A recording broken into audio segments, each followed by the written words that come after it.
Testing, testing, 1, 2, 3.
All right. How are you guys? What's up, OG Alchemist? What's up, Buddy Langford and Orange and Jose Torres, Captain Crypto? Thanks for popping in. Yeah, let's check out what's happening. I'm just gonna do a pretty relaxed stream today. I'm not gonna go too crazy or overboard with the TA, but I'll look at the main, like the big things. Like we'll see what's happening for the most part in the top end.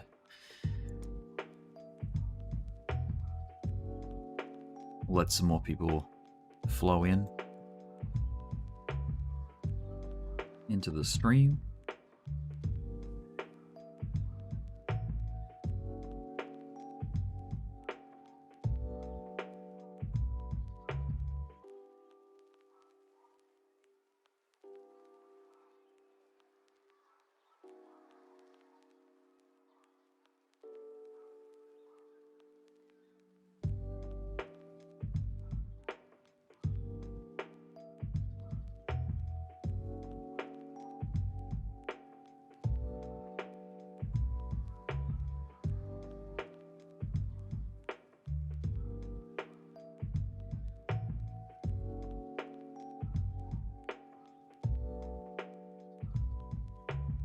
Still below this this resistance here, huh? Still fighting to get on top of that. I think this will be a big deal when we can get back and come up and retest that high.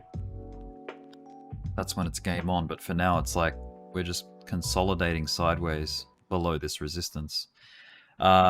I think, yeah, I think I'm still more bullish than bearish here. Like there's still going to be a, you know, a pop. I think it's sort of like looks a little bit like an ascending triangle. You've got resistance here. It's like the top of the resistance, and then you've got these higher lows climbing.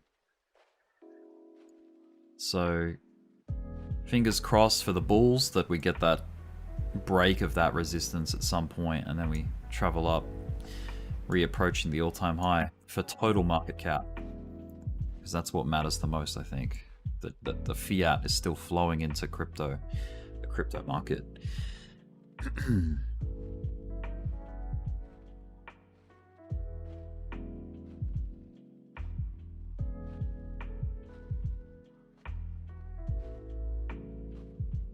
James Terrio, what's up? How are ya? Hi Kessa, who's Rick streaming tonight? Myself, I suppose. I'll be popping into my own channel, my Discord. And by the way, I'll pop my Discord link into the YouTube chat here. And we'll get it pinned in as well. Remember, it's free to join the Discord channel. That's where I'll be after I've done a bit of an analysis here. So if you want to ask questions, jump on in. All right. Now, let me... Thank you, Barry Stanton, for the subscription there. Appreciate that. Let me just type in free Discord. Free to join.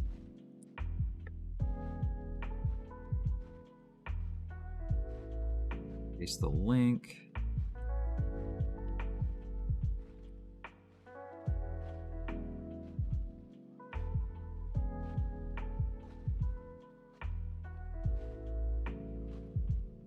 There we go.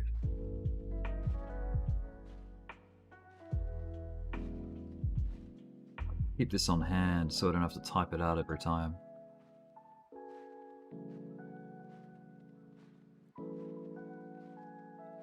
Type that out and then pin that in. And yeah, it's I've seen that Static's channel, he's doing his first stream. That's great. I'll have to, like, after my stream's finished, I'll have to go back and listen to it, because I haven't managed to find a gap in my day so far to like tune in and listen to it. But yeah, that's cool. It's another part of our bigger, wider community, you know, remaining active, and it's cool to see. So let's go back to Bitcoin. We've got this rising trend here that seems to be in play. I'll go back to the 1 hour chart and you can really see it. I'll just turn this music down a touch. Right. So this trend here is what we were dealing with yesterday. However, we have now broken out of that sort of ascending rectangle just here. And perhaps this could be the start of a new climb up to this resistance, 58,352. We haven't quite touched that yet. Now, what is that line, you ask? That is this pivot back here. Right there. That was the first high we made after the 42,000 rejection. And we found support at 30, and then we climbed. There's the Tesla candle. That's where Tesla announced that they had bought Bitcoin. A hell of a lot of it, 1.5 billion or something like that. It's pretty big money. and that caused the largest daily candle in Bitcoin's history, like $7,500, $7,579. So just, yeah, that's a pretty significant amount. And have we had any days to match that kind of candle? Let's see, we've got a $4,300 day back here, but that's nowhere near the record of 7,500. It's a big day, that one. So we're dealing with this pivot right now. We have to get up there and test that. And if we punch through that, the next, really the next key level would be the $60,000, the big round psychological number, right? We have to break through that, and then, yeah, and then we can look at approaching that all-time high again. There is another pivot here at 61,844, but I think the major traffic would be getting above 60, because look how many rejections we've had off it in the past. We've got all of that, and then all of this here as well. So those three key levels, we need to get above that if we're going to come up and test the all-time high. But yeah, so far I don't see the run that we're on is out of steam or anything like that. I think it's still very healthy. There's still plenty of room for the RSI to keep trending up. There's no sign of any divergence yet. So if we go full screen on the peaks here, on this RSI, it's still on an incline. So we've got a high here and then a high here. So that's heading up those highs. So yes, the RSI is currently on a pullback on the daily here. So today's candle, we're down 0.75%, or basically 1%, right? So from here, if we go down to the 4-hour chart, or even the 1-hour chart, you can see this this ascending channel that we've been creating. We want to try and avoid any kind of collapse outside of that ascension there. So one thing that was kind of threatening was this like potential rising wedge situation, where we had the lows here climbing up and getting higher and higher, and then the highs climbing up and getting higher. However, price working toward an apex, which is right in here, like this little triangle that's left inside there. So bit of a fake out here, like bit of a, like almost a push up to the next level to invalidate that trend. But we are now back below. We're back inside this triangle pivot, or this this triangle pattern ascending. So textbook of this kind of a shape would be a drop, or like a retracement to a lower level. So that's just something to keep an eye on. We're still nice and we're still like, you know, on the trajectory of heading up, and we're still elevated right now. So the 1-hour MACD, it did have that sort of impulse up, but it's correcting off that. However, this MACD could turn around at any moment really and start trending up and making that next leg up to test, you know, $58,000 to $60,000. So $58,352 is the pivot that I have in the immediate future that we have to get above. So if we do a Fibonacci retracement now, let me go back to the 4-hour chart, or even the daily. I think it would be easier to draw it on there. Just grabbing the all-time high and tracing it down to this low here, we'll see what kind of Fibonacci levels that we are dealing with. I'll wind this across.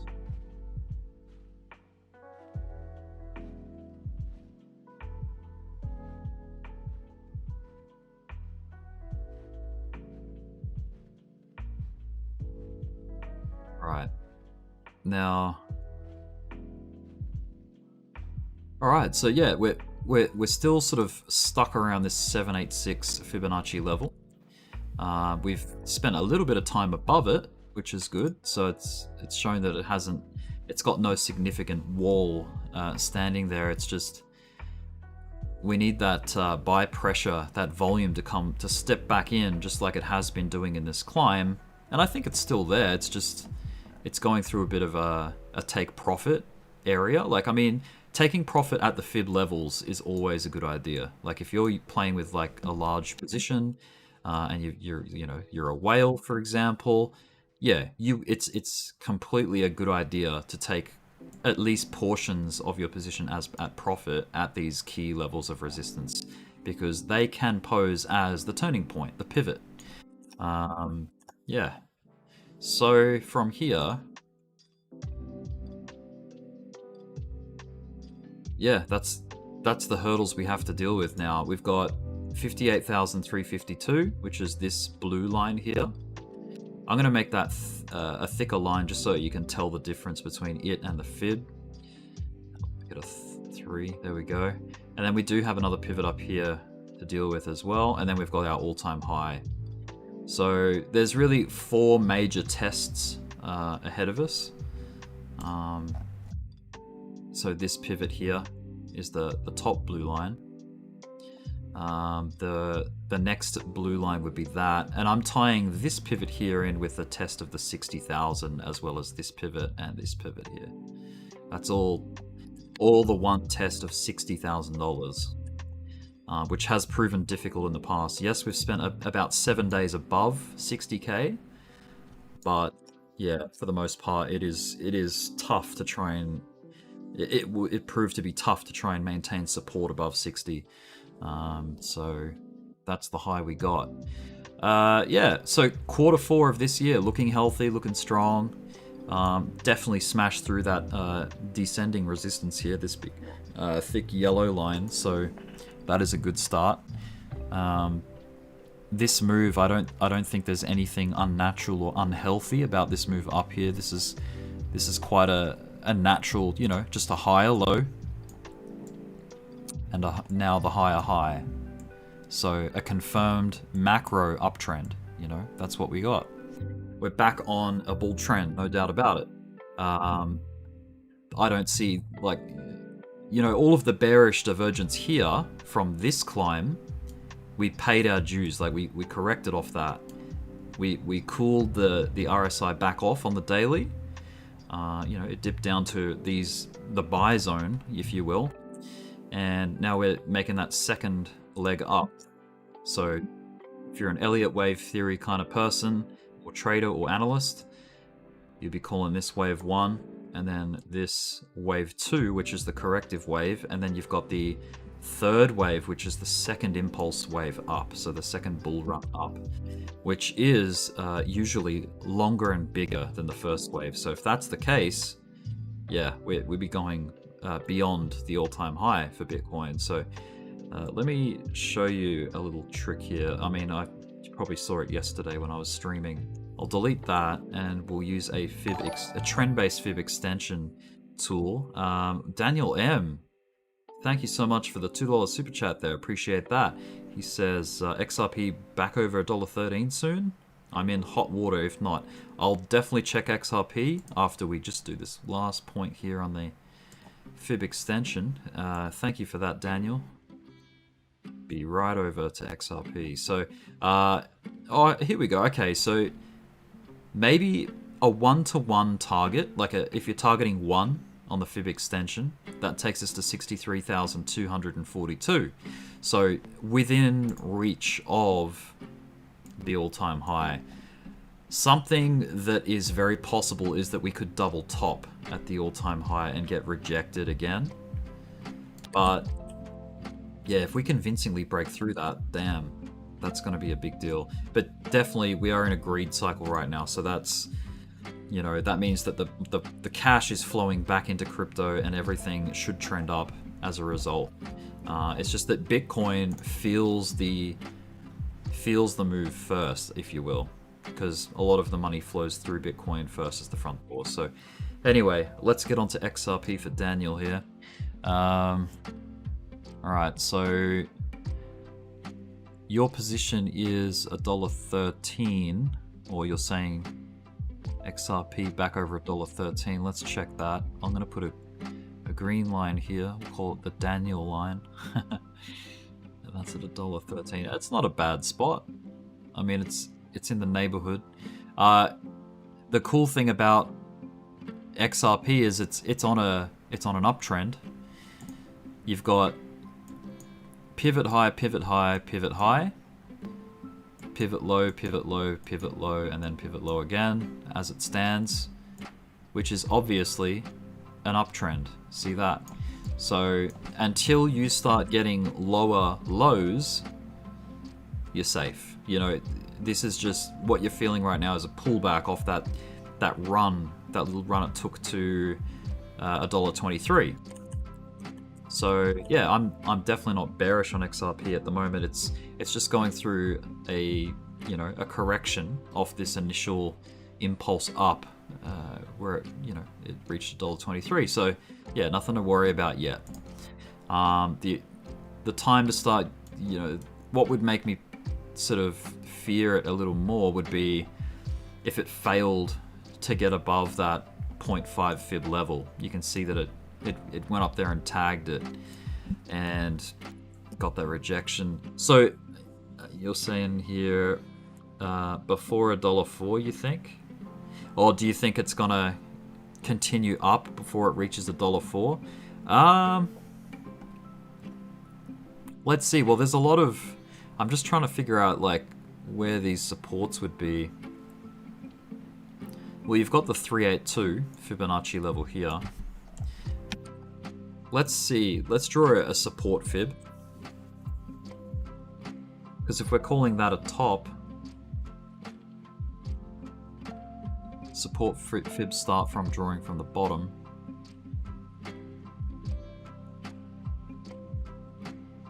And if there is a retracement off that high, like back to this low, these are the levels that could offer support. If what we're feeling right now is a downtrend on the shorter time frame. Let's go to the 4-hour chart and see that. All right.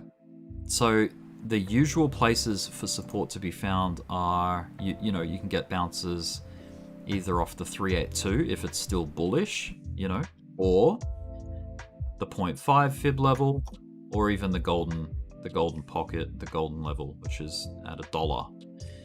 That lines up. See how the golden fib, the 618, lines up beautifully with $1. It's like 1.0002. So it's basically $1 is where the golden fib currently is. So just be aware that it could pull back to that spot.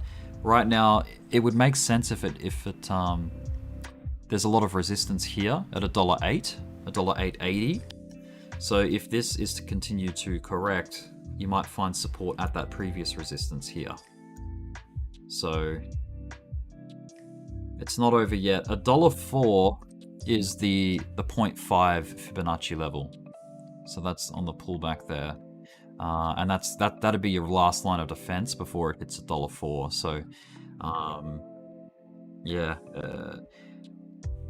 just prepare, like this current downtrend could pull back down to like $1.440, hopefully higher, but we'll see how we go.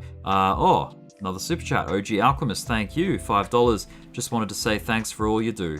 Thank you, Alchemist. You are, I would say, you are at least in the top 3 most loyal members of the channel. So thank you so much, Alchemist. Appreciate your support there. And yeah, we'll keep plugging away. Just I might not be on here every day, especially over the weekend lately, but when I do come in, I try to share the most valuable and productive information possible for people. So now we've covered Bitcoin, we've done a look at XRP. I'm still bullish on XRP. You can see there's a trend here like that. And it is testing that trend right now as we speak. So if that trend breaks, then yeah, it would make sense for it to test back down around $1.08 and $1.04. Looking for that next pivot to hold. But for now, yeah, you can see it's sort of stabilized, at least for now, on that trend line for XRP. Is it in a rising wedge? Let's see if it's... Yeah, I don't know. There's only 2 touches there on the top side, so it's a bit of a stretch to call that a rising wedge. But yeah, I mean, it has been trending up, so pullbacks are healthy along the way. But don't let them spook you out unless it gets real ugly. Just know your limits, know where your stop losses are, and don't remove or change your stop losses. Just stick to your guns. And, you know, if the market's going to take you out, let it take you out, and then reposition at a better spot if you believe in it, you know, carrying on its trend. All right, let's give a brief look at Ethereum as well. So we've got the top here and a low here. Now this isn't the highest high, but it's, you know, it's within recent time enough to where we can trend back up. Wow, another super chat, Shadow 777. Thank you for the $1.99. Hi Rick, what is your opinion on SIA coin? We'll have a look at that. I'll just do this brief overview, this macro overview of Ethereum, then we'll check out SIA coin. And are you referring to the fundamentals or the technicals, like the chart? Because I mean, we could do both, but the deepest I go with fundamental analysis is coin market cap. Like I'll just type in here SIA coin, you know, SC, and then as an example, and then come down here to what is SIA coin. Blockchain-based distributed decentralized cloud storage platform. Okay, so it's like cloud storage on a blockchain. So that's as much as you'd need to know, I suppose. And then you can just find out, according to its white paper, the long-term goal for SIA is to compete with existing storage solutions. It sees itself as being in direct competition with major cloud storage providers such as Amazon, Google, and Microsoft. Yeah, Google Drive. What's the Microsoft cloud service called? And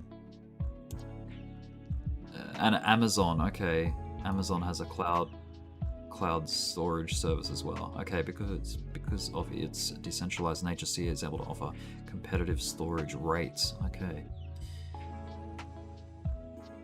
Well, there you go. This would be the place to come down and get a rundown of like what it's all about. And then obviously I'd be like researching on YouTube videos. There's great channels like just Coin Bureau, I believe.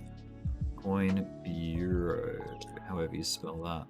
And then SIA coin. See if he does any kind of videos relating. Here we go, SIA. So this is a year-old video, but yeah, he goes into, it's a 15-minute video explaining, is it still worth it? And he gives you a complete overview of it. So I'm gonna drop that link into the chat actually for you, Shadow. Check that out to cover like the fundamental understanding of what it's all about. And I would jump onto their Twitter as well and see if they've got anything in the pipeline. Now, as far as like a technical analysis on SIA, let me just find their chart. SC USDT. All right, go out onto the daily, get the macro perspective. It kind of looks like what DOGE is doing, to be honest. It's got this long-term support like this, and it has a descending trend line as well.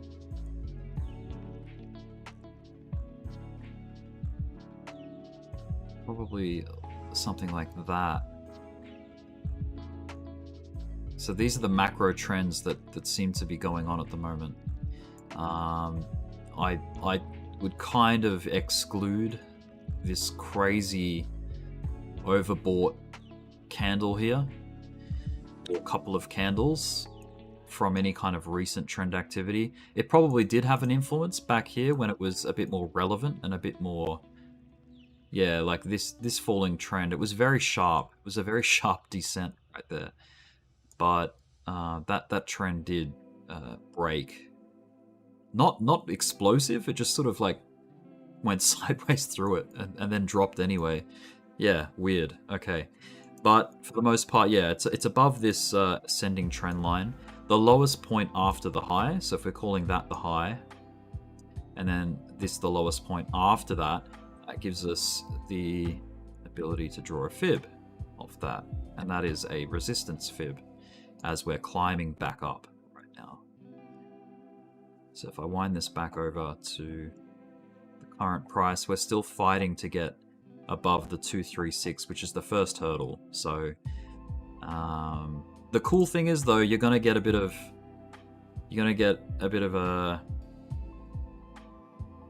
a bit more understanding of what the hell's gonna happen inside of the next 2 months, like, because it's approaching the apex of these trends. And it's the same with DOGE.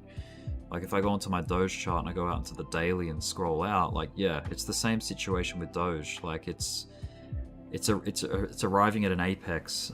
So DOGE will reach its apex on around, you know, the 20th to the 25th of November, roughly. Coins don't tend to trend right into the tippy point of the apex. Like, they'll break out before that. So with any luck, see a coin maintains that support, that ascending support, and breaks this descending trend line at the top here. And it climbs higher. So now on the weekly for SIA, I'm just looking at the oscillators here and seeing like what part of the cycle it's in. So it's definitely cooled down. It hasn't gone below the histogram. Its RSI did dip a little bit below the histogram, but it's recovered off this bounce here, this nice run that it had up to almost 3 cents. Now, it wasn't a clean like Fibonacci rejection off that level, but it came fairly close. So I wouldn't call it quite a test of the 382. So it's not really reacting heavily off the Fibonacci levels at this stage, but yeah, I mean, it could. Once it gets this breakout, I would be still keeping an eye on these fibs because they can still have an influence on the price and impact. And that's what I'm looking at with SIA coin. So go back to the daily. Yeah, on the immediate price structure here on the daily chart, you've got this low coming up to this high. So that gives us levels of support to target. And is there any... It's currently sitting at the 0.5 pullback fib level. So this thing, it could come back to here, the golden ratio, and use this previous resistance as support. So that might be enough to get it trending back up. Now, another important thing to... Another factor, another driving force that this might have to get it up there and go bullish is the fact that Bitcoin is trending up and the total market cap of crypto is going up too. So the conditions are there, you know? The conditions necessary to create an increase in price for SIA is definitely there. It's a patience game. We've got to wait for that day where it has its day in the spotlight. Kind of like how Shiba has had its day recently, or days. And by the way, SIA is still on the climb. It wasn't that long ago we were looking at hopefully retesting the golden pocket, the golden Fibonacci level, which it did. Got rejected, came back down, had another attempt, broke through it, and look at where it met resistance. Right on that next Fibonacci level, which is the 782 fib. Sorry, 786. 236, 382, 0.5, 0.618, and then the 786. All right. Okay, so that's SIA. Now, someone was asking about a BNB TA. Oh yeah, I kind of like just brushed over Ethereum. Ethereum, okay, it's fallen out of that rising wedge, which is what we wanted to get that over and done with, right? So, and it looks like we've dealt with that. It's come down, it's found support at, let's delete this fib because we want to see if it's come into contact with any levels of support, significant levels. And okay, not really. It's sort of just pivoted off this point for some reason. What is that level? $3,370. Okay, it looks like it's these previous levels here. These previous levels of resistance over on this side is acting as support at this point in time. So yeah, you can see it's not just fib levels. There's also previous resistance, previous support that play an effect, and there's also trend lines that play an effect on price too. So, you know, three things that you can look at that could influence, you know, possible supports or resistances depending on the direction of the trend. So right now, on the daily, it's an uptrend. Like you can see the macro. Obviously, there's our high. It's kind of double topped, at least for now. But it's good to see that the lows are getting a remaining, or like the trend is still producing higher lows for now.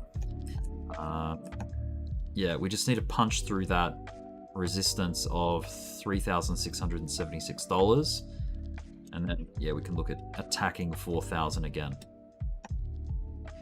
Now on a, so yeah, for the support, like yeah, a 0.5 retest. 0.5 fib retest would be like testing this old resistance as future support. And by the way, it pulling back down to 3,170 is still healthy. That's still a macro uptrend, you know. If it was to do that, that's fine. That's still an uptrend, you know. So yeah, still bullish on Ethereum.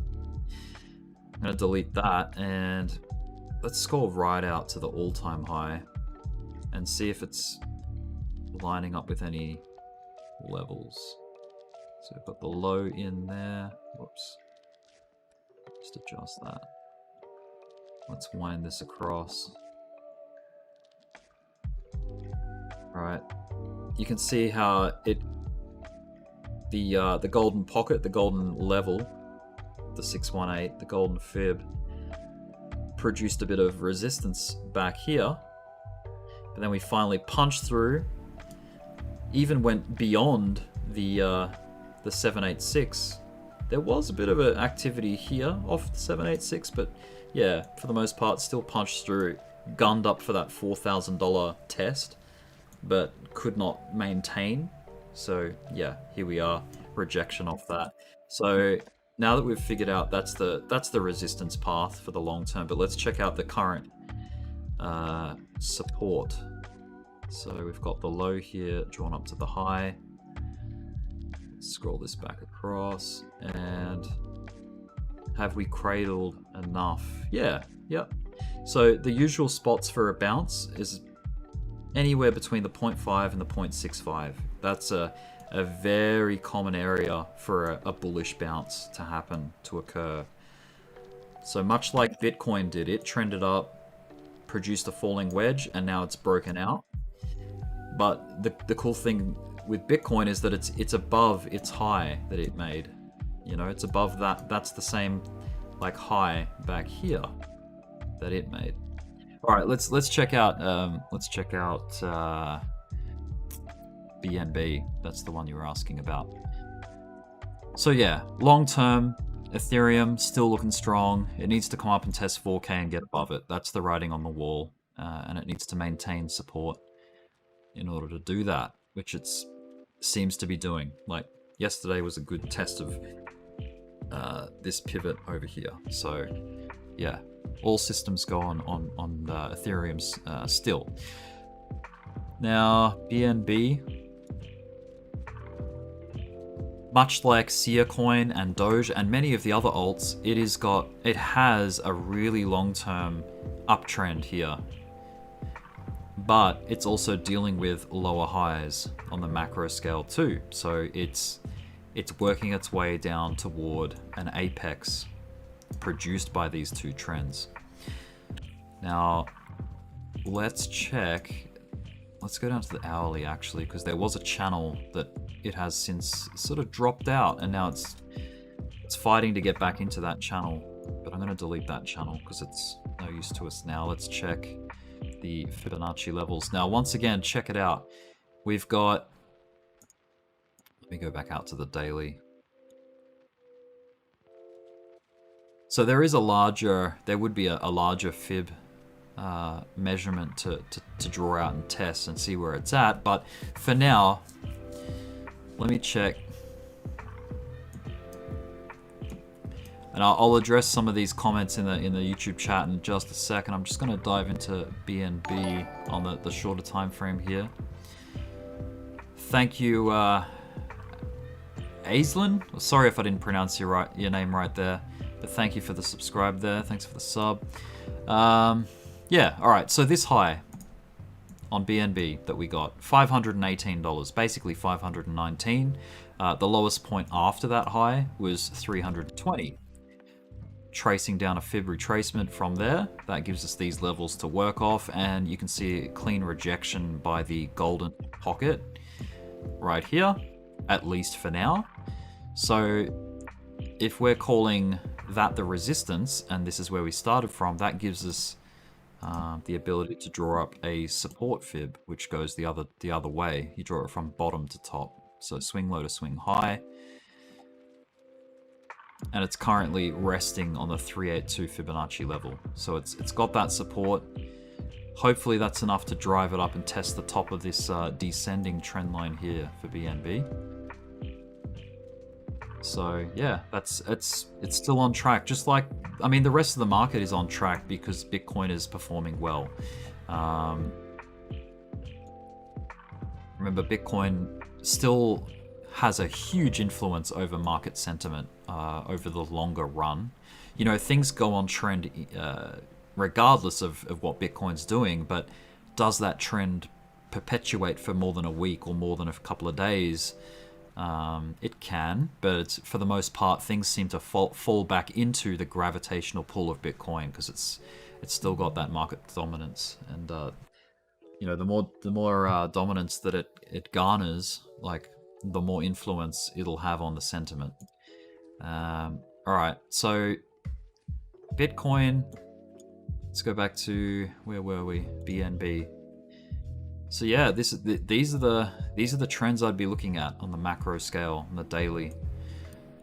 So if you're a swing trader, you'd be aware that you could argue that it has come up to test the top of that trend, and now it's working possibly on working its way back down to the support end of this wedge, if you will. So I wouldn't be taking long positions just yet until you get a break. A confirmation of a break of either a previous high or breaking this trend line coming down here. So just keep your eye on it for now. I wouldn't be taking action just yet. You know, if you can't wait, that's up to you. You know, if you want to play it like 2 day, and you know, if you're playing it on a shorter time frame, if you're scalping it, you know, obviously the 5 minute tells a whole different story than the daily, you know, and that's the same with any chart. It just, the game changes you know, how far you zoom in. Like, you can still trade bullish trends inside of a downtrend if you want. Mind you, it's riskier, but yeah, that's the gist of that. So let's go back out on the hourly. So to get a bit of a feel for what the oscillators are doing on the weekly chart, okay, it is still heading down technically here on the weekly MACD. You can see the signal line is above the MACD, which means it's dealing with a bearish cross, bearish MACD cross, and price, like, the signal and MACD line are above the histogram, which is, you know, the better buys tend to come when it's below, like back here, these kind of zones where everything's trending below. But you know, weekly, it's such a big chart, such a long time frame, that yeah, it might be months before you get any kind of like pullback down below the histogram like that. So if we go to the daily, it has had recently a buy signal back here, and let's see what that does. Where does that get you in good stead for a long? Like when you get a buy signal below the histogram, my bet would be yes.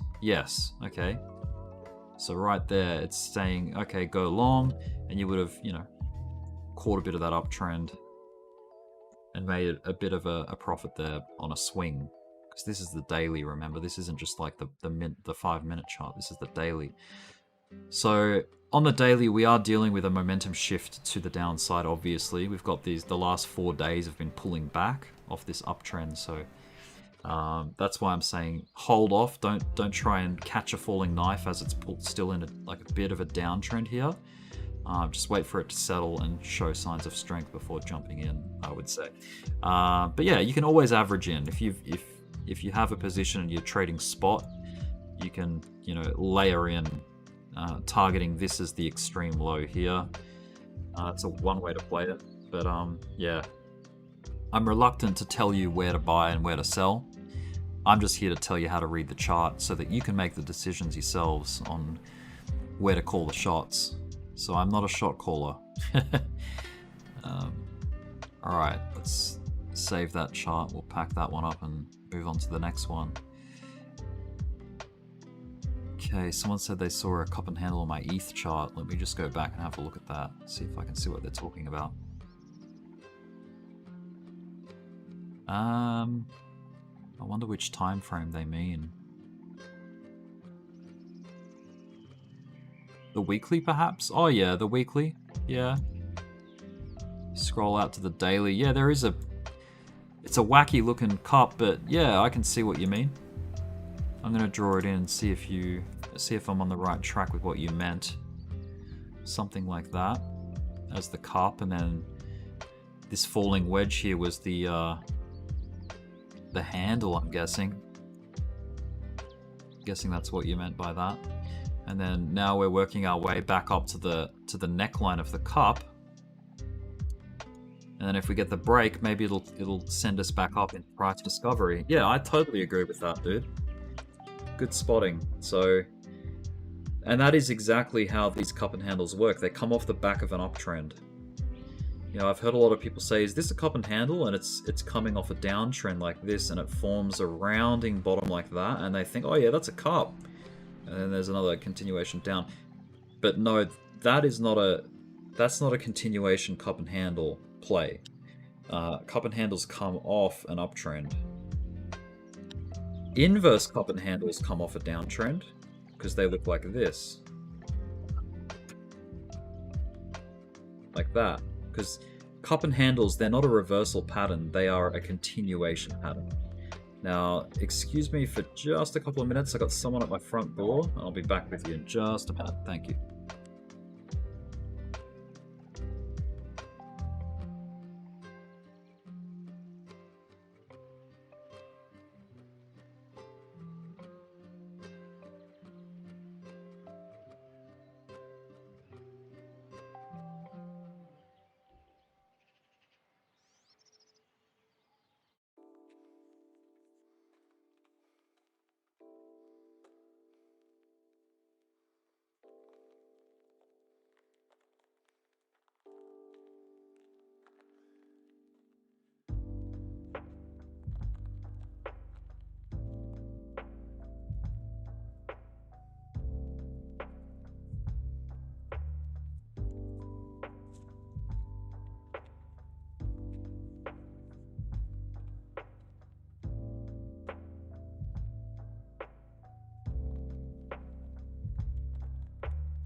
All right, thanks for waiting there. Just a parcel. All right. Okay, where were we? We're looking at Ethereum. Yeah, so I think we'll move on to the next one now. We've seen Bitcoin, Ethereum, BNB. We've had a look at XRP, Sia Coin. Let's check out Doge. So go back to the 1 hour chart. So we're still in a falling wedge here. Price is down, down to 22.5 cents, around that area. It had that really nice pivot or bounce at 20. Well, it's shown support at around 20. And it rallied up, but it didn't quite come into contact with the downtrend. This resistance trend line here. If we go out to the daily, you can see that right here, caused by this high. And then we had a nice, I would say there was a nice retest there, but we've fallen short a bit here. There's a bit of a gap there. So that, to me, that's kind of bearish, because it's like the demand just wasn't there to drive it up to test the top of that trend. Perhaps this was when Shiba Inu, which has, you know, kind of stolen the thunder from Doge a little bit. You know, there's all these Doge coins or DOGE type tokens that are out there, these meme type crypto projects. But yeah, it seems like Shiba has taken some of that market share off Doge, and people have jumped ship. All right, so, but it's not the end of the story for Doge or anything like that. I mean, when people get bored of SHIB, maybe they'll flow those profits back into Doge again, and Doge will see another rise. But yeah, we're still healthily inside of this, or above this trend line here, this ascending one. I'll just make it a little thicker so you can see it. Yeah, let's go full screen as well. Now, I've got that falling wedge there, which is a textbook bullish pattern, which is actually optimistic. So, you know, keep your eye on that as a potential, you know, influence to some kind of a bull run, taking us back up to test the top. Descending trend there.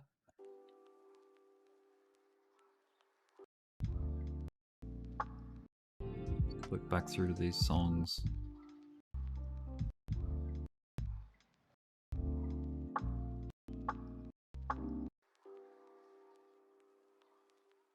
All right.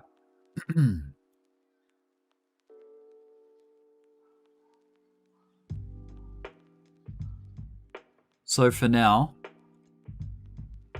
what I see is this falling wedge, I think, will produce an uptrend. I don't know where it's going to produce that uptrend from, but I can sort of maybe try and guess, or, you know, going off previous resistance, that may act as the future support, which is currently what it's sitting at right now.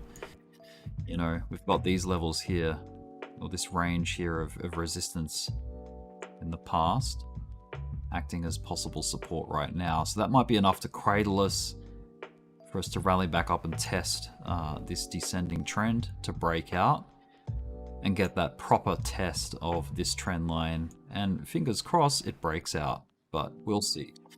That's the optimistic scenario. The pessimistic one, the bear scenario, would be that it loses this rising wedge, this falling wedge, and has to come back down to test support of the larger wedge at play. So that'd be my call for Doge. That's, you know, both outcomes that you should be considering at all times. Like, you need to understand that it can go either direction,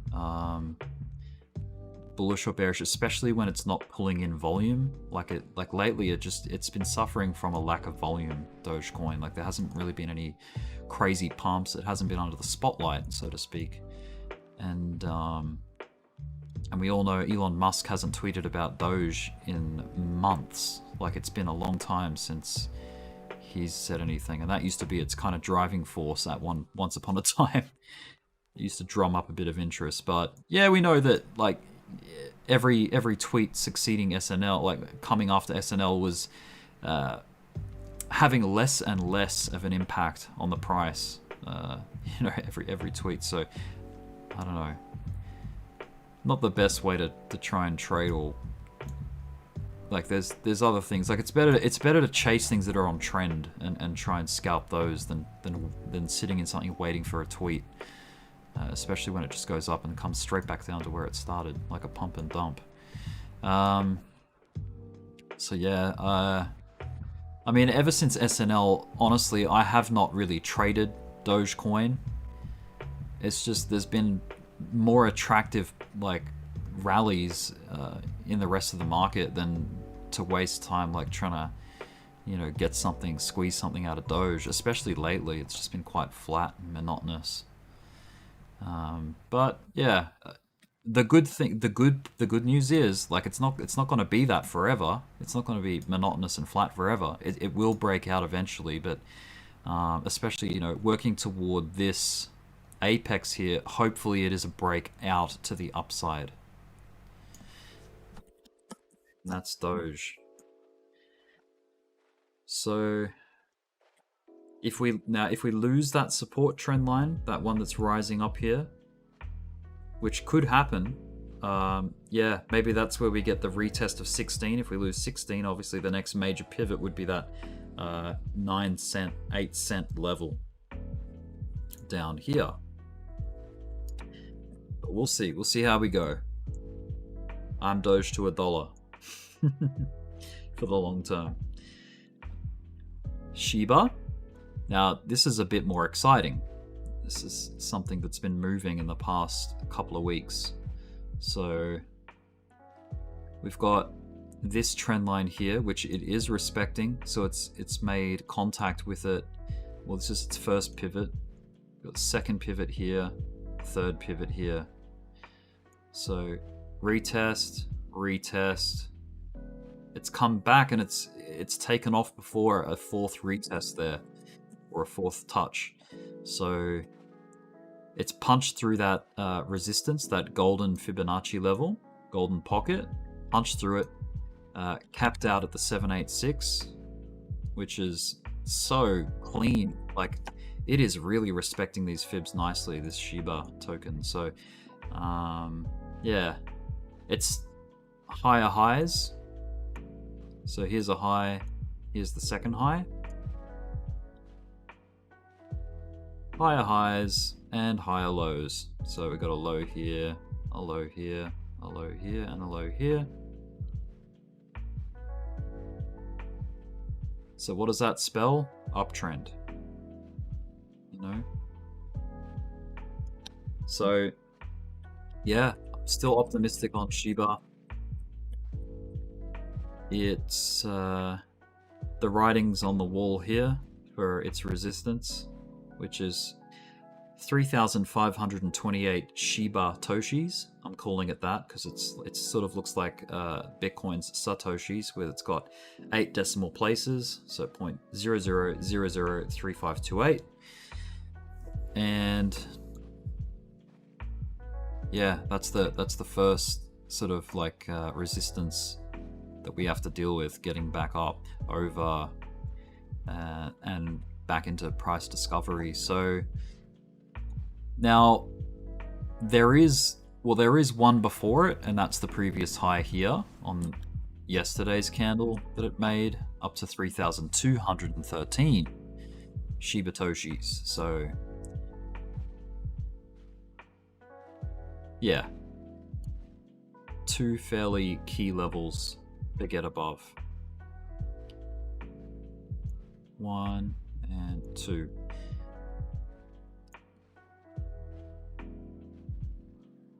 Now, all-time high, that's a different story again, because we had, when it got listed to Binance, the spot account, spot market, it made a high, or seemed to have wicked up to 5,000. Now, I don't know if that's like that counts as a legitimate trading price that it reached, or You know, let's see if we can scroll back to that time on the 1 hour chart and see if it is just a crazy wick, because I think it was.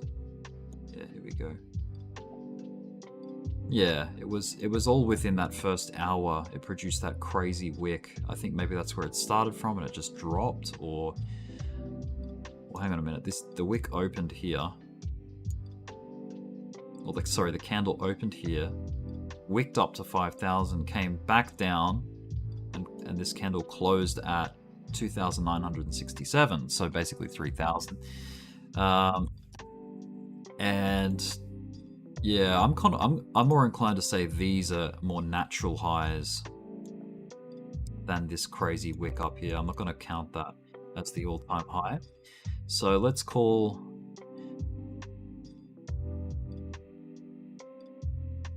it this. Let me unlock this line so we can snap it to the top here.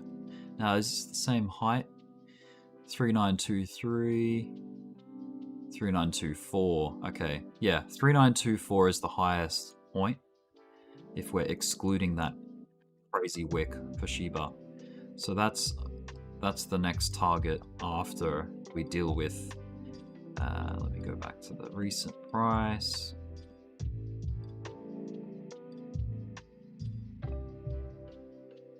So yeah, we have to deal with 1, 2, and then 3 is our so-called all-time high, what I'm calling the all-time high for Shiba, 3924. Yeah, so it is looking very optimistic for Shiba as it stands. Now, we'll leave these lines, these squiggles.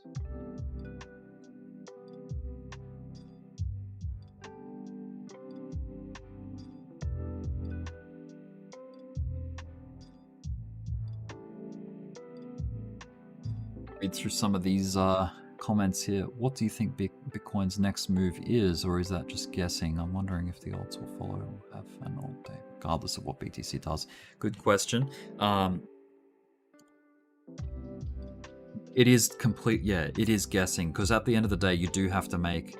You know, you can get as much technical analysis as you like, but you're still taking a punt at a direction. Thanks to the TA, right? So right now it is pulling back. I see it. Perhaps it will get back in contact with this ascending trend line here. So we've had a clean pivot here, and then the third one here, producing this line. So I think it would be quite healthy for Bitcoin to pull back to, like, say 56K. And then find support. Perhaps it'll pivot off this low here, because there was a pivot here, which is in that same kind of region. Like maybe it'll wick down to that level again and then start rallying again. But yeah, once again, like it's an educated guess. It's a guess that's built off the back of technical analysis, and that's what we do. So it's not like. It's not like mysticism or like anything like that. Now let me read some more of these comments here. We've covered BNB.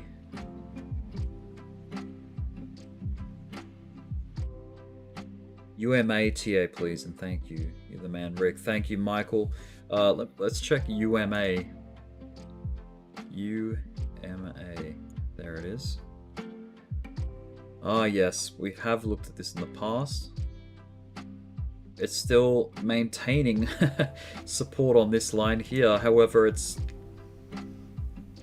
we're hoping for another kind of kick up.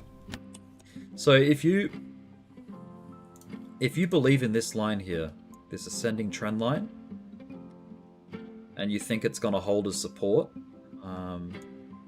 yeah, I would, take a go at it. Maybe, if this is support, you know what to do, Like if it's going to bounce off here, that's not financial advice. I'm just saying that could be a possible move for it.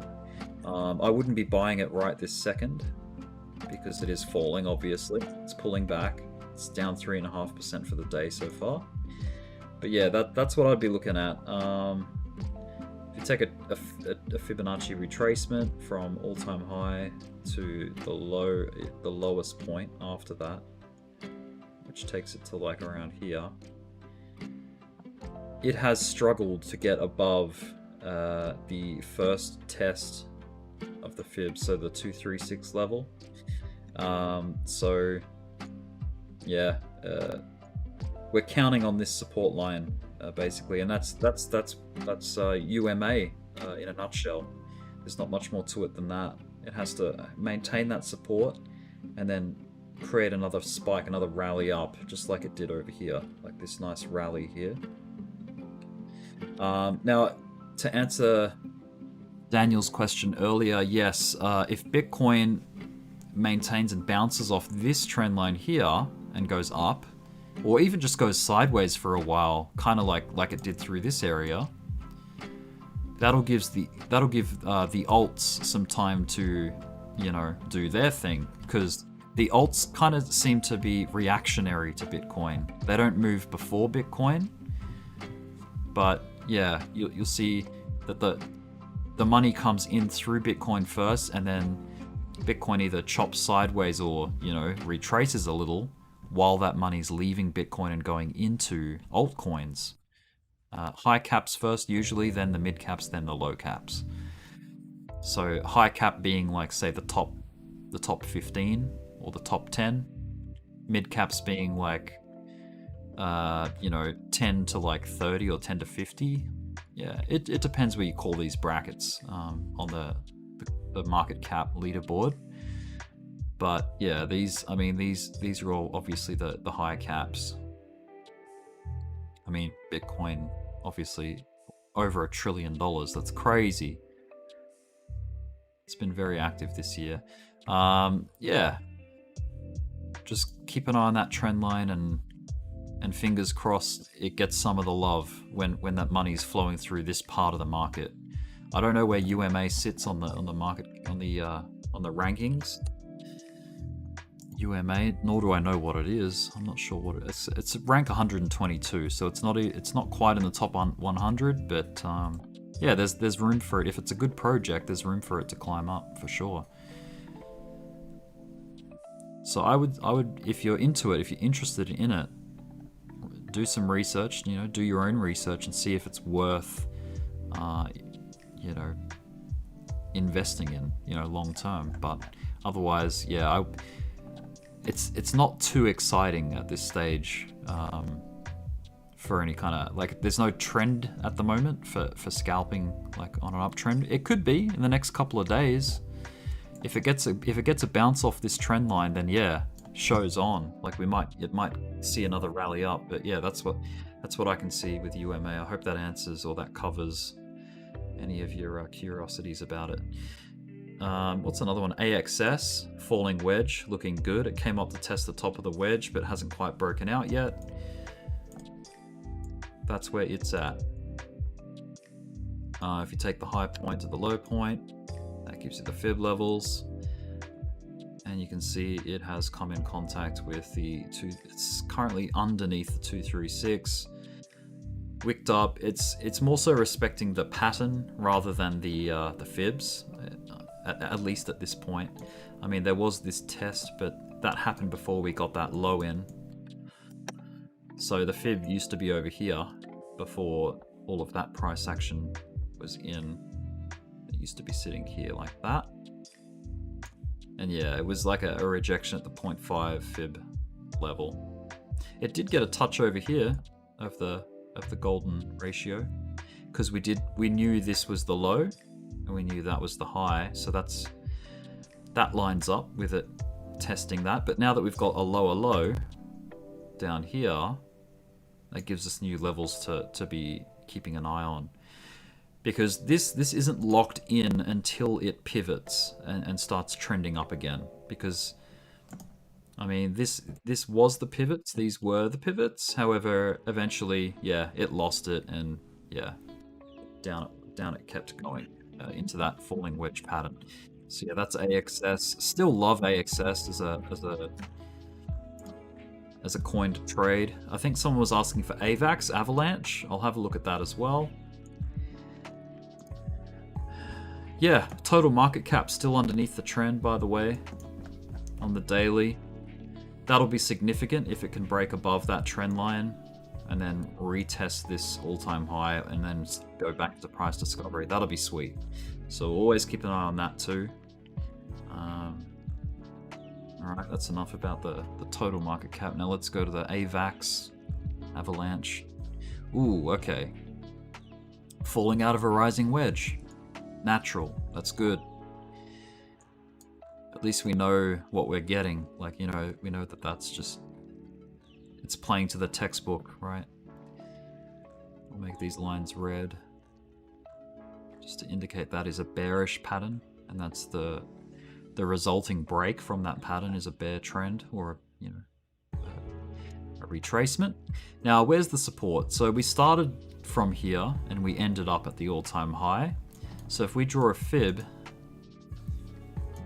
from this low down here all the way up to the high, that gives us like a bit of a macro perspective on what's going on and where it might find support. So I'm going to wind this across. So we've just fallen through the 382 for Avalanche. There's a bit of an avalanche going on Avalanche. We've still got this zone is like the popular area to see bounces happen.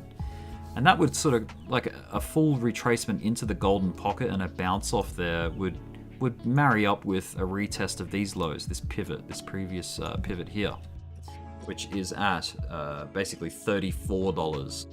So it's currently at 52. This thing could go as low as 34, I would say. But yeah, we've also got these as well, these pivots here, which may act as support too. Now, did this high here produce any pivoting in the past? Yes, it produced a rejection here on this resistance. And then, yes, again here, it acted as support. So we had resistance, resistance. So this is a very good way to see or to find out where something might get action off, like what level. Just zoom out on the daily, look at where the sharp pivots are, and that'll produce beautiful lines of support resistance to work off and, you know, and to try and get some kind of understanding of where it might find support or resistance, whether it's climbing or falling and climbing. So that's Avax. I wouldn't touch it right now as a bull. I would be waiting for it to find support off this pullback here, because it is falling out of that it fell out of that rising wedge, as we know. If you're a bear and this is in a downtrend, so you could scalp this today as a bear scalper.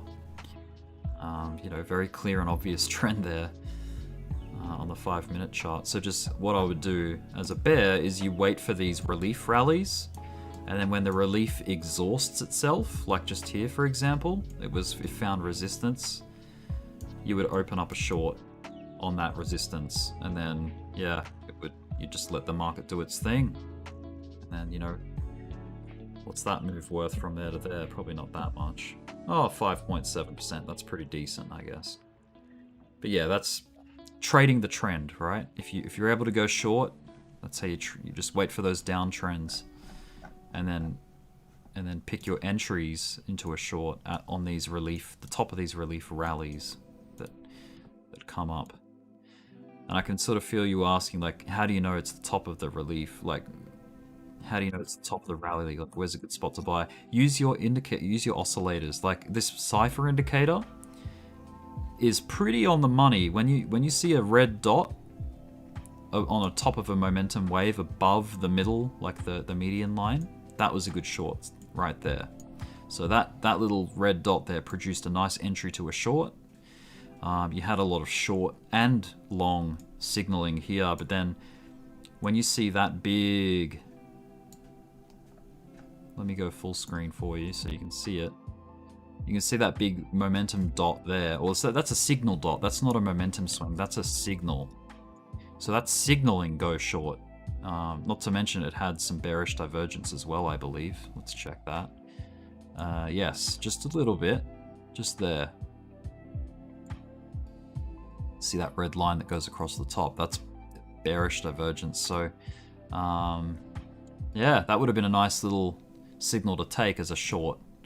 Open the short here.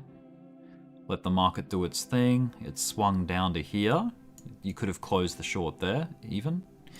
You got another little relief rally. Now remember we're on the 5-minute chart, so this is like the small movements. But yeah, relief rally came up. What do we have? Another red momentum dot, rejection dot, right? So, boom, downtrend. Now, a take profit for a short can be off these green signals, these green buy signals. Or if you're gutsy, if you're a bit of a gambling man or woman, I mean, not gambling, but you know what I mean. Like if you want to take a risk, you could go long on these green signals too. But just remember, this is an overall downtrend, so don't expect spectacular rallies to come off the back of entering long off these cipher buy swings, or sorry, you know, green momentum dots, because yeah, it's in a downtrend. You know, you're trading against the trend as a bull in a downtrend, just as you're trading against the trend as a bear in an uptrend. You know, much easier to trade on trend. It's more forgiving. So yeah, that's Avax.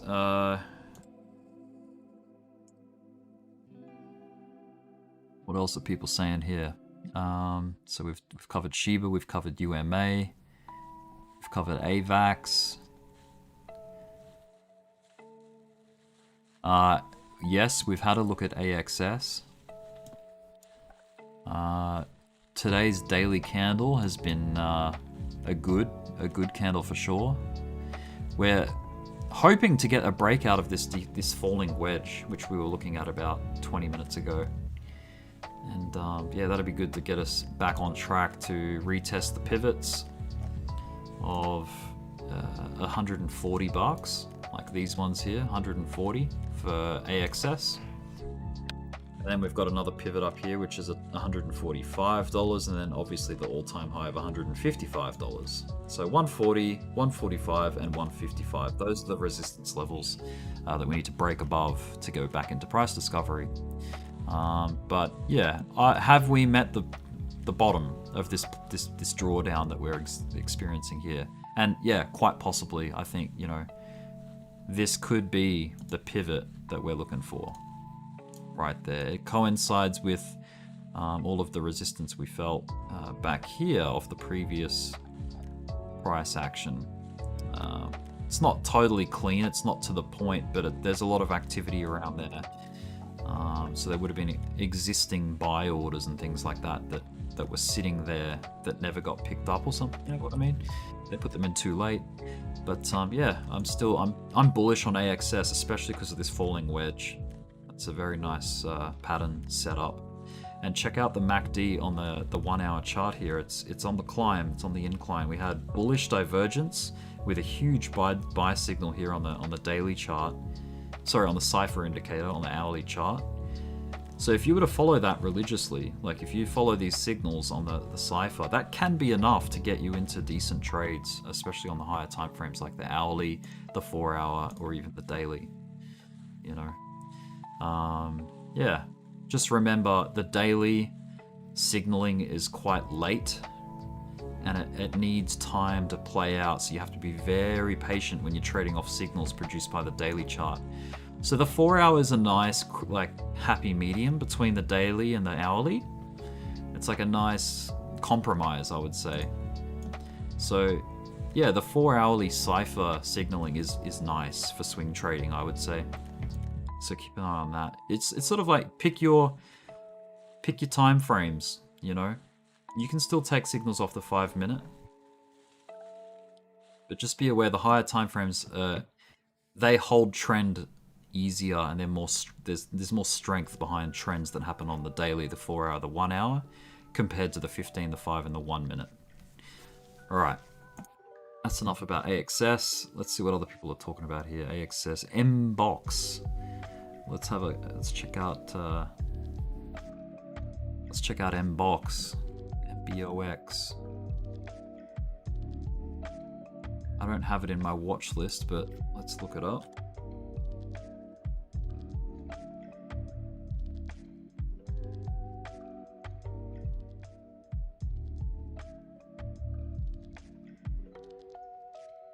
All right.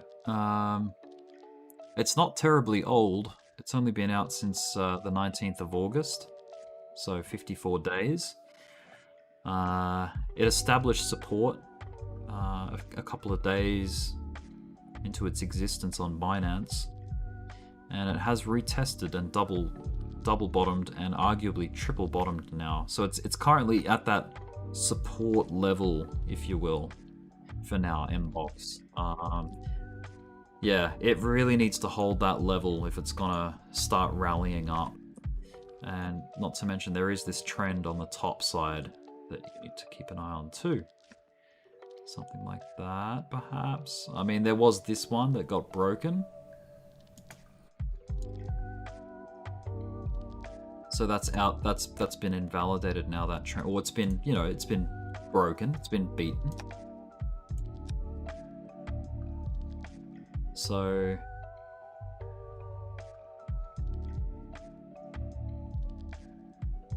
yeah, perhaps it's something like more like that, roughly.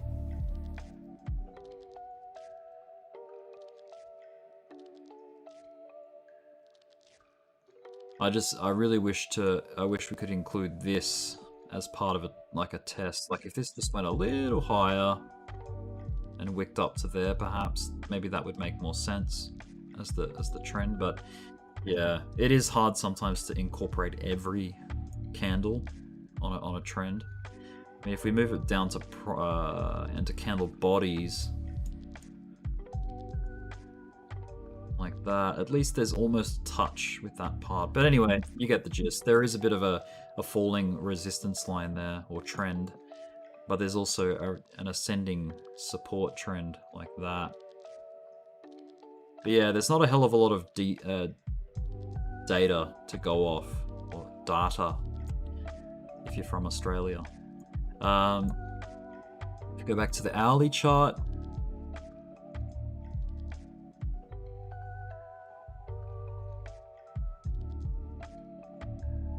all right, we've got an obvious high and a low. Let's see, are we still falling?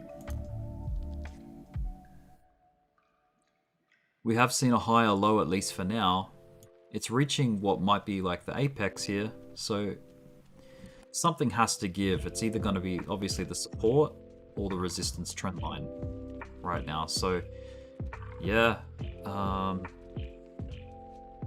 don't take action yet. Wait for this to break out of this wedge, and then you can get an idea for where it's headed long term, or for the coming, you know, days and weeks or whatever. Yeah, that'll be my call on MBOX. Just be cautious. Don't take action yet. Get these trend lines up on your chart, and then yeah, wait for that to play out. Now, I haven't covered Solana yet. I'll check that out, and also XYO. Thank you, American Crypto Monster, for that one. We've also got someone saying TA on yeah, Solana once again, XLM or AMP. We can look at those, and I'll look at Harmony 1 as well. It's something I haven't looked at. So XYO, let's check that because I just clicked to it right now. All right, it's in a downtrend right now. Is it in a falling wedge? And I think so. You can see that. So we got this high here coming across. Yeah, we're chopping off a little bit of candle activity there, but you know, we need to get some kind of bearing on what's happening here. So I'm just going to draw it through there like that. And then, you know, perhaps that was just a fake out, jumping the gun a bit. But yeah, the bottom side looks a bit cleaner. It's a bit more tidy on the bottom side here. We've got a falling, you know, lower and lower lows, lower and lower highs. So it's a falling wedge, which is bullish, you know. The outcome of this would be a break to the upside, something like that. where it breaks out with any luck. But yeah, there's no guarantee. This can fail. This can still fall out the bottom. It's just the expected, or the more likely scenario would be a 70% chance of a break to the upside and a 30% chance of a failed pattern. So breaking down, testing the lowest points of support. So we'll see if that can produce anything bullish in the coming hours or the next day or two. Now let's zoom out to the daily chart for XYO. Oh yeah, this is that one that sort of I was comparing to Shiba, because I mean this thing is only still fairly new as well on the market. It's only been on for 33 days, so even shorter than MBOX. XYO. XYO is on KuCoin. Alright, so macro scale, we've got a high, we've got a lower high. Kind of like a downtrend. We've got, if we're taking that as a low, I'm kind of reluctant to call that the low, but that's where the first day opened at.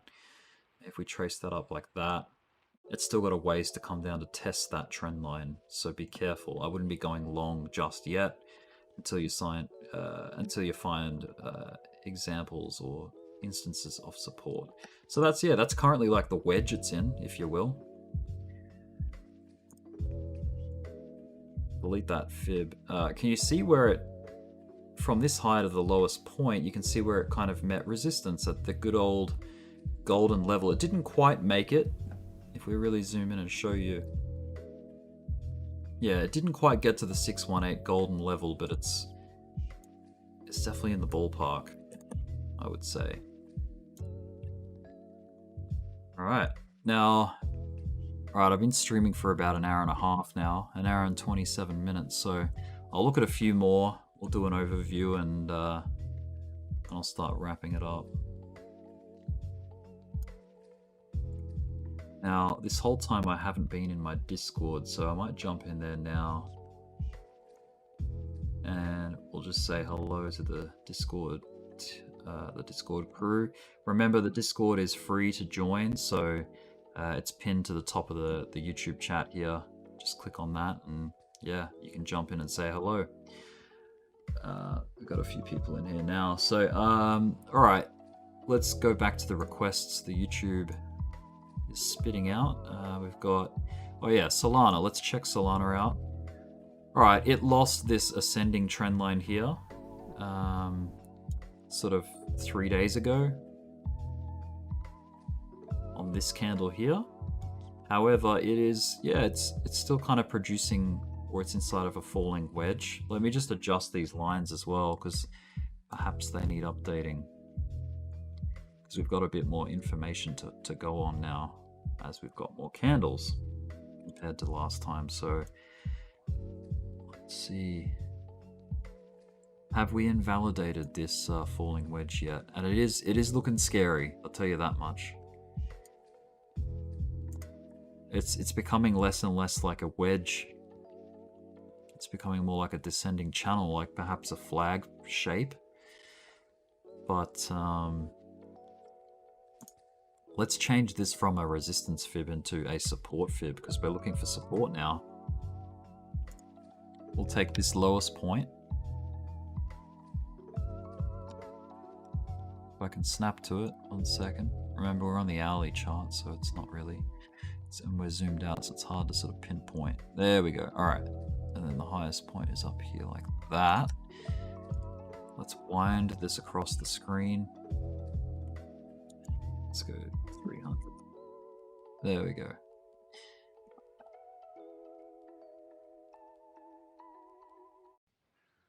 Now, common places, remember, for a bounce is somewhere in the pocket between 0.5 and the 0.65. It's in that area. So if we zoom right up, yeah, this could potentially be where it starts finding support. You know, it's almost in contact with the 618 Fibonacci level, and we could see a new trend coming up to rally up and test the top of this so-called wedge that we're in on Solana. So right now, yeah, I mean, if you're an investor, like if you like Solana's long-term outlook, it pulling back like this is only good news, right? It's getting cheaper. You can start buying more of it. When things go cheaper, buy. When things go expensive, you take profit, you know, on the higher end of the spectrum. So on the daily, let's check the oscillators. I mean, it's definitely cooling off from that all-time high. It's down below the neutral kind of level on the RSI for the daily. So it's currently at 46, 50 being neutral. So it's on the it's heading toward the buy zone, if you will, on the daily. The 4 hour, yeah, it's definitely like, you know, the daily shows that there's more room to fall, potentially. So just be cautious. I wouldn't be going heavy long yet. There might be better prices around the corner, but if you do have positions up higher, and you know you don't really have money to cost average down, then yeah, I would be saying, you know, there's a few strategies. Like you could sell out at a loss if you want to free up your money, but just realize that you're realizing a loss. Like when you sell, when something is falling, you're locking in that depreciation in value. But if you do have powder on the side, that's where you do have the option to, you know, layer into a position in Solana for a longer swing. And this is a good example of why you shouldn't be trading with your entire bag all at once, because you're basically putting all your cards on the table, and you've got nothing left to work with. So never trade all at once unless you're playing with $20 or like $50, you know? So ease into your positions, layer in, try to get in rhythm with the oscillators, like on the higher time frame. So on the daily, it's still coming off the back of this hugely overbought rally that took it up to like 82 on the RSI. So yeah, I mean, a nice cradle back down into here, down into below the 30, you know, below the 30s on the RSI would be approaching the buy territory, you know, the buy zone. You can see where it's been in the past on the RSI. So you can, yeah, I've seen people draw trends on the RSIs. I don't tend to do it that much, but if you're one of those people that feel inclined to like follow trends within oscillators, then you can do that. If it helps you get perspective on where things are headed, then go for it. But it's all about practice, you know. Just find what works for you with analysis.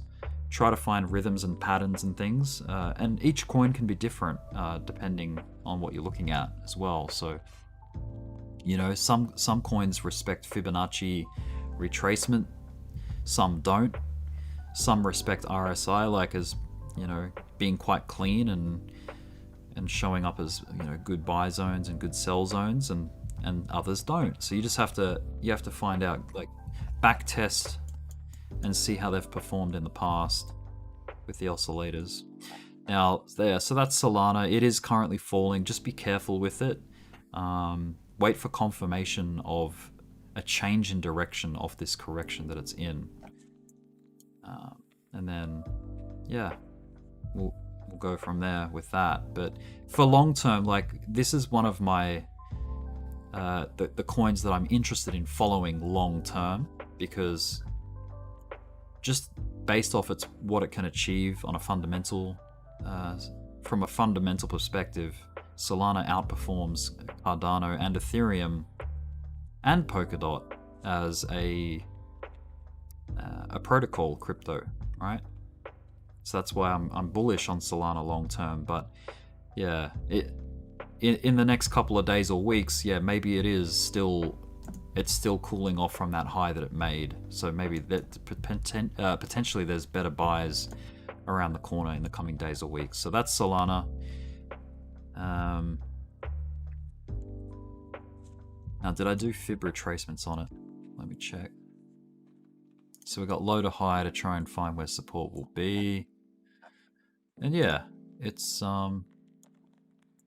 let's go back down to the, say, the hourly chart. Yeah, it seems to be cradling at or near the golden ratio. So it looked like it was trying to use the 0.5 fib here as support, but it did not hold. And now we're testing to see if the 618 will hold. Now, if the 618 fails, that means we're dropping out of this falling channel, this descending channel, which is quite scary. That means, you know, get out of, or, you know, don't take a long. Like, wait for the proper bounce to come in. But yeah. Now there is a longer term trend here as well. From the top to the bottom, this is the resistance trend. So yeah, once again, look at that. Clean rejection at the golden area, the golden fib level. 618 and 0.65. Pulling back, arguably, we're still making higher lows. You know, it's still somewhat of an uptrend if we're calling this a pivot. Yeah, we're still making a high off a low, the next low, the next high, the next low, and then hopefully we get another rally soon, but that's something we'll keep an eye on. Music is frozen again. There we go. All right. Now someone was saying link. Let me check link out.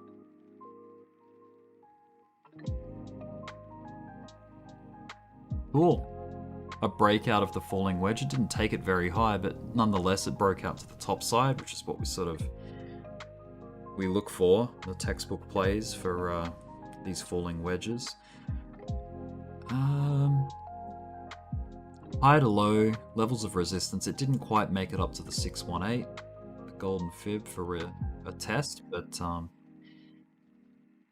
yeah, this is one of the coins that isn't really paying too much close attention to the fib levels. Like maybe this is going off previous pivots more so. And yes, there is this pivot over here, this resistance here.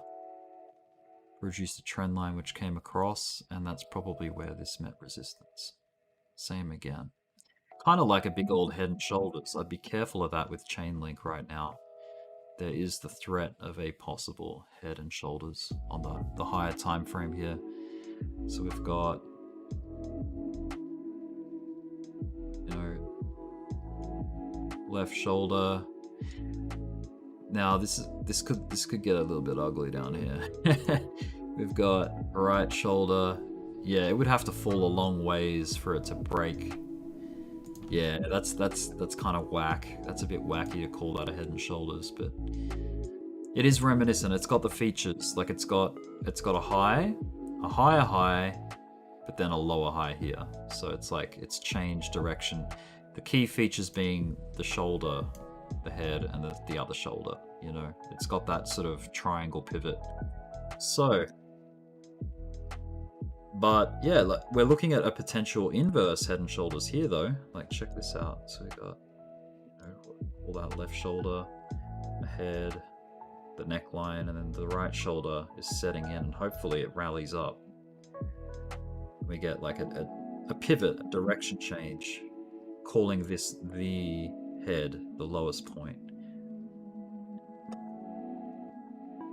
So that's how you sort of try and find pivots with head and shoulders or double tops, double bottoms. You want to see trend reversal, right? This was clearly a downtrend. This is clearly a bounce to cause this, whatever this uptrend was. And then we've had this falling wedge, which we tried to break out of bullish, and we sort of did, but it's met resistance. That resistance being the 382 for Chainlink. So come on, Bitcoin. We want what we want is this total market cap to get through this resistance, so the alts can see some action, you know. So Chainlink is just, it's waiting on the sidelines like a lot of the other alts are. Let me delete that fib just so I can draw out a longer trend line, a longer term one, which goes all the way back here. Because there definitely is a trend bottom side. And if we're to retest the bottom trend here, there's a ways for it to fall right now. Like this could fall all the way back down to say like, you know, $17, $16, $17, something like that. So just be aware of that too. And there is, yeah, a topside trend as well. Something like that. It's a bit, it's not as neat and clean as the bottom side trend, but yeah, that's kind of what you're working with Link.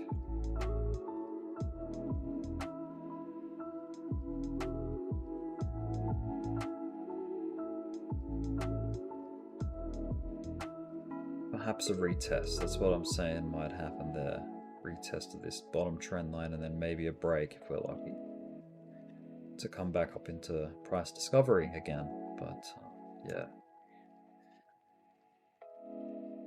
Link, I think it's something that's had its position stolen away from it on the leaderboard here, Chainlink. Because there was a lot of promise earlier. I remember a lot of people were very bullish about Link around January of this year, January, February, but yeah, it's fallen back into 18th position. I think it's been up as high as like, you know, almost into the top 10, but I'm not sure. I haven't really followed Chainlink too close, but I do know that it's a legitimate crypto, and I just don't know why it hasn't really taken off. I haven't really looked into the fundamentals of it, but founded in, okay, so it's been around for a while. It's been since 2017. Chainlink is a blockchain abstraction layer that enables universally connected smart contracts. Through a decentralized Oracle network, Chainlink allows blockchains to securely interact with external data feeds, events and payment methods, providing the critical off-chain information needed by complex smart contracts to become the dominant form of digital agreement. So it's a smart contracts platform.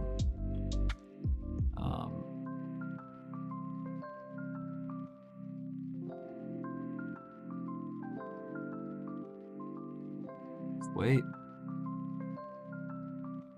What's my take on COS? I've never heard of it.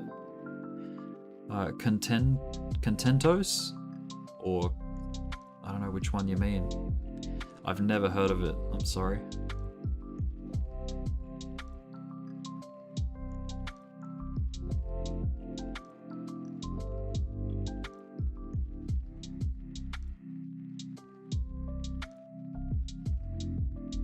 This one? Contentos?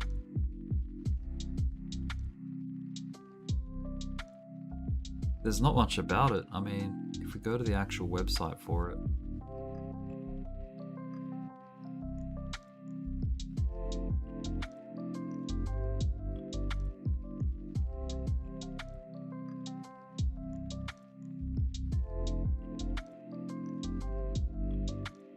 This is like any kind of fundamental analysis. I'd say do your own research. It takes a long time to read through something and then like, you know, I'd be jumping on YouTube looking up Contentos and seeing if Coin Bureau, because that's a good fundamental analysis type channel.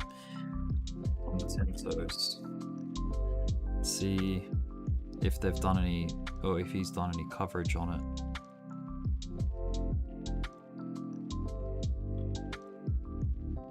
Yeah.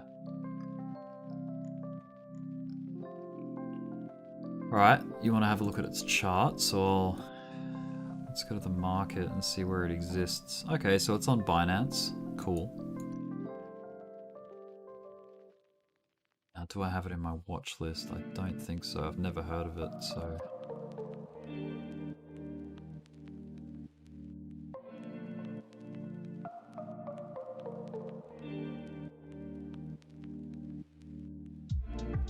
Yeah, it's been out for ages. Once again, just like a lot of the alts, it seems to have this ascending support.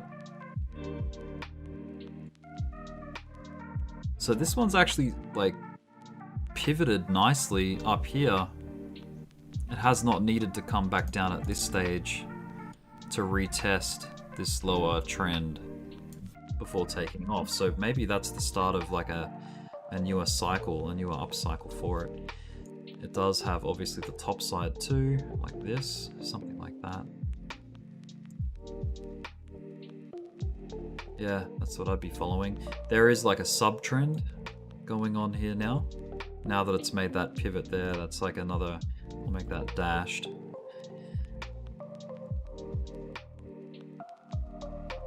Now going off the... But yeah, like if you've been watching my streams, you can sort of see how I analyze things. Jump out on the daily chart, try to identify the larger trends at play, draw lines to give you the boundaries of that so-called pattern, and then you can do Fib retracements off the highs and the lows. So we've got a high over here back in March. It hasn't seen much love, as in like people buying into it this year, really. It's sort of, it peaked early and it's just been making macro lower highs since. But yeah, it almost reminds me of DOGE a bit. Like it had its peak back in April and May, and it has not really come back up to test those highs yet, you know. So maybe it's still to come. It's inside of a larger pennant formation or triangle, whatever you want to call that. And yeah, these would be the interesting zones here. A test of like that apex. If not, if that fails, then a test of this like, you know, heading toward that apex. Like something has to give, whether it's going to be support or resistance. Resistance being that, support being that, and that. So yeah, this is a more short-term support line that's sort of establishing itself, which may be enough for it to drive it through the resistance trend, and then we get a new uptrend for it. But yeah, that's about as much as I can tell you with Contentos.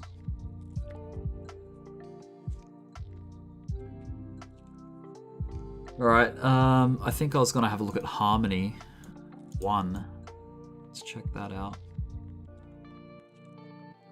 1 USDT. Wow, it's been a while since I've actually looked at this chart. Look at the old all-time high line back in on the 13th of September.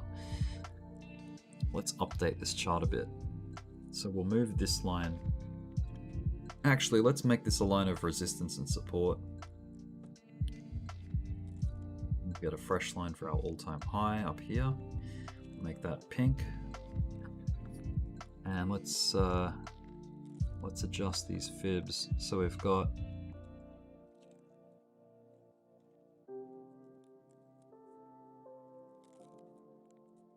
as we're coming backwards, at least for now.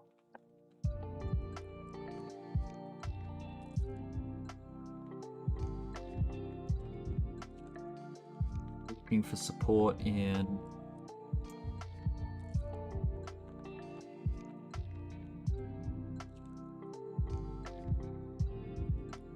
if this is to continue like downtrending, then yeah, support off the 0.5 would sort of, well, you know, in this bubble here between 0.5 and 0.65 would line up with a retest of that pivot, or even that pivot down there as support. But yeah, for now, it is definitely still in a larger uptrend on the daily chart. We got higher lows for Harmony 1.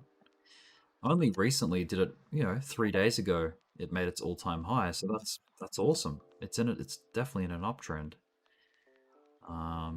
Yeah, keep an eye. It's just like Shiba. Shiba is on trend. Harmony's on trend. Albeit it's currently in a pullback. Like it's in a pullback off that uptrend for now, at least. Just while we've been talking, in the last hour, it looks like Shiba has seen a bit of a bump up, which is cool. Yeah, it's one of the only coins in my watch list, one of like 6 that is actually positive for the day so far.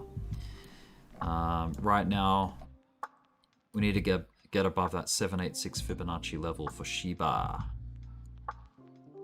which is right there. But yeah, holding this support trend beautifully. That's what you want to see. A trend established and then respected support.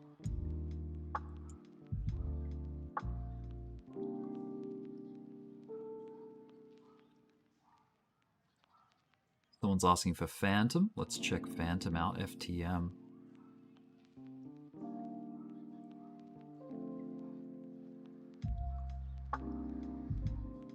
Oh yeah, cool. So another one that's been on, you know, it's been on a journey of price discovery lately. Wow, these 3 days are beautiful. Look at that. From this low here up to that all-time high, that's like basically a 90% move up. Yeah, very nice. I think we were doing a bit of analysis back here. I've got an old rising triangle, which it actually broke bullish out of, but then for the most part it lost it. That was back in May, yeah.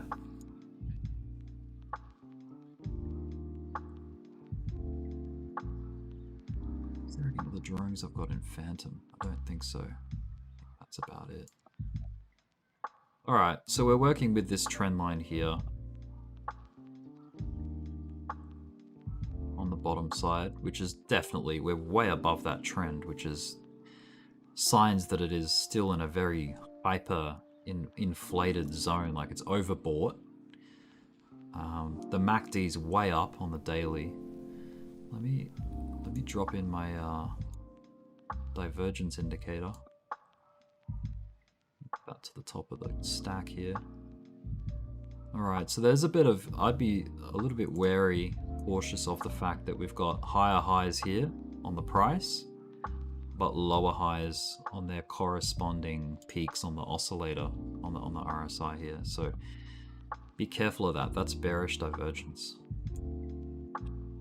It doesn't mean that it's going to come crashing down like in the next hour. It just means be aware that this move is going to get exhausted soon, and the later you leave it to buy into, the more risky it is to take long positions. So yeah, with Phantom, I wouldn't be opening a new long position just yet. Wait for it to cool back off again on the higher time frames.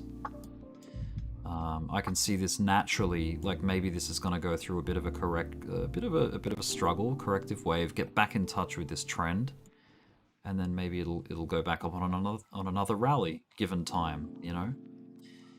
Maybe that's a November thing. Maybe this is the start of like one of these kind of pullback corrective periods, you know, back to the trend line. But that's what I'm seeing for Phantom right now. Yeah, wow, this is a very parabolic move here. Very scary to buy into that. I wouldn't advise like FOMOing into that kind of move. Wait for it to cradle and cool off a bit. You know, wait for these oscillators to cool off before jumping in board, because that's just pure FOMO doing that. It can be done, but just understand the risks involved and use your fail safes, use your stop losses, and you know, never walk away, never fall asleep buying into something like that, because that's you could wake up with a very bad start to your day. Right. Yeah. Someone's asking, could you check out Tribe? It is in a consolidation period. All right, Aylin, I'll check that out.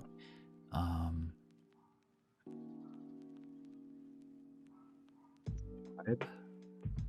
Okay, I've never heard of Tribe, but let's look at it.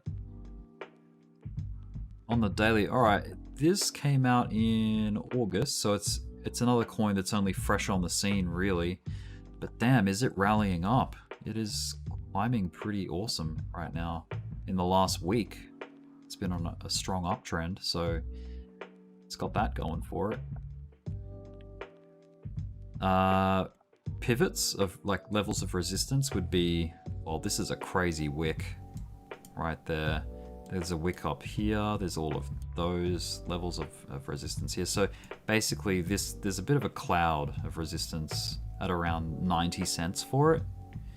So just be aware of that sort of range. It's definitely coming up to approach and test that range there.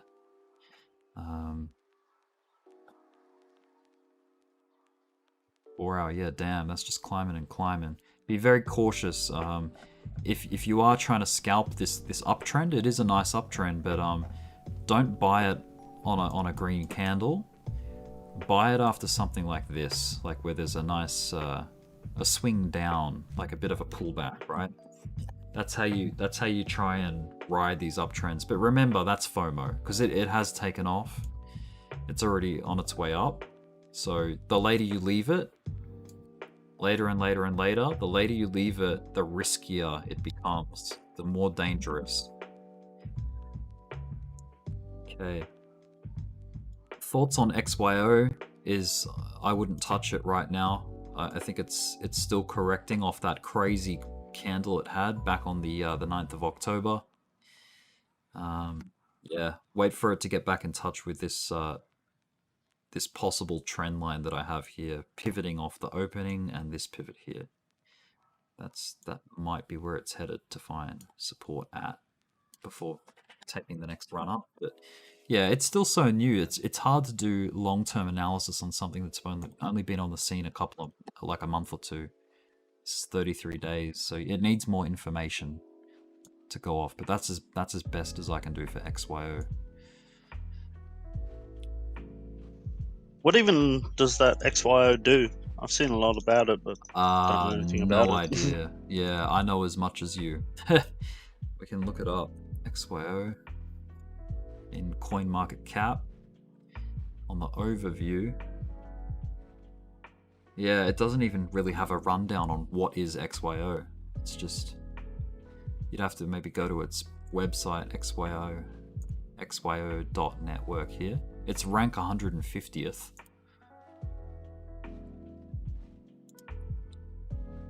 Geospatial Oracle Network. I don't know what that means.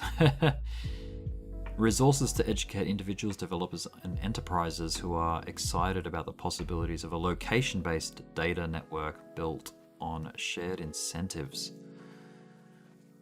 All right. Sounds interesting. Yeah. What I would do, like, I'm not a fundamental expert. Like, I don't pretend to know what I'm talking about with the fundamentals. So just jump onto YouTube, type in XYO. Can you buy it on Binance? I think it's a KuCoin only thing at the moment. Yeah. Yeah, I'm not on KuCoin or anything, so yeah, I'll probably check it out maybe when it comes out on another exchange or something. Yeah. So this guy's talking about huge breakout. This is a video released a day ago.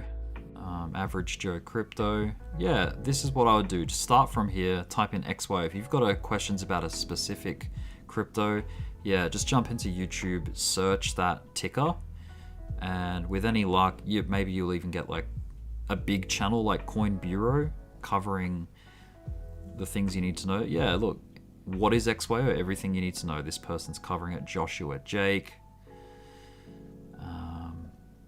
Yeah.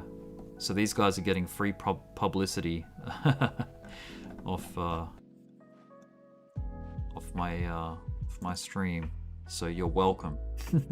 Start claiming royalties. Maybe there is more views in doing fundamental analysis breakdowns. But anyway, I think that about wraps it up for now. I've been talking for 2 hours straight. 1 hour and 59 minutes and 30 seconds. But yeah, just to tie it back to Bitcoin, I'm still bullish on it. It's pulling back off this, it's in an uptrend, you can see that. The lows are all higher, the highs are all higher. And this is just another one of these pullbacks, hopefully, you know. There's no sign of it for me as being a pivot, like a major macro pivot. Like, I'm not seeing bearish divergence yet. So, you know, bearish divergence isn't going to pull it back. So yeah, no technical features to me are screaming out sell yet. If you bought in down here though, yeah, why not take some profit off the table if you're getting a bit worried, or you know, just reduce that exposure that you have to the market if you're a little bit worried, especially if you're in profit. I mean, there's nothing wrong with taking profit. Now, is there potential for it to climb higher, Bitcoin, on this run here? Yeah, there's still potential. The MACD is still very much pointing into a climb. The histogram bars, though, on the daily have been somewhat cooling off. There was a bit of a kick yesterday that it had, but yeah, today it's kind of slumping a bit. It's got that pullback feel to it.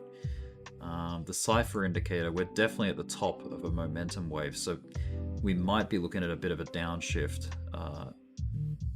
Even like tomorrow and the next couple of days, there could be like a bit of a downshift for Bitcoin, but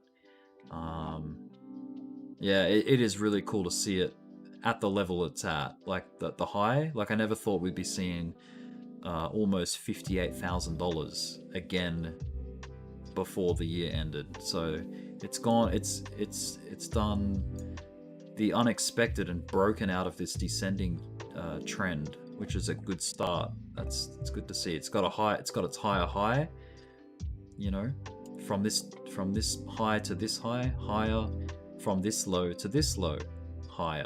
So obvious uptrend on the macro scale. So yeah, I think I'm going to wrap it up there, guys. Remember to smash like if you haven't done that already, and it's good to see there's 52 people watching and there's 61 likes, so thanks to those people that dropped in and smashed the like button and moved on. Appreciate that, and yeah, subscribe if you haven't already as well. I think we got a couple more subscribers on board today, so welcome aboard, and thank you, and appreciate all the support, guys, and if things heat up later on, like in the next 8 hours, maybe I'll jump back on to cover something exciting happening live. But for the most part, like I'll be back on around this time tomorrow to cover, you know, the candles that we got between now and then. All right, take care, guys, and I'll see you on the next one. Yep. Peace. Thanks, Rick. No worries.